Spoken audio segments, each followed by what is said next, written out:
वर्साचो सदो काळ 27वें सातोळें बुधवार. लुका प्रमाणे जेजू क्रिस्ताचें शुभ वर्तमान. अध्याय 11 वळी 1 ते 4.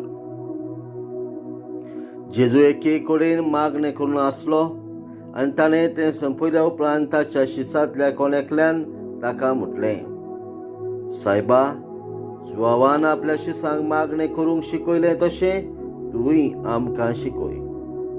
ताणें तांकां सांगलें, तुमी मागणें करतात तेन्ना अशें म्हणात, बापा, तुजें नांव पवित्र जावं, तुजें राज आमकां येवं, आमचो दिसपटो गिरास दिसाच्या दिसा आमकां दी, आनी आमची पातकां भुगोस, कित्याक आमच्या रिणान आसलोल्या सगळ्यांक आमी बक्षितांव, आनी आमकां ताळणेन पडूंक दिवं नाका. जेजू क्रिस्ताचें शुभ वर्तमान. वाखाणली तुका क्रिस्ता.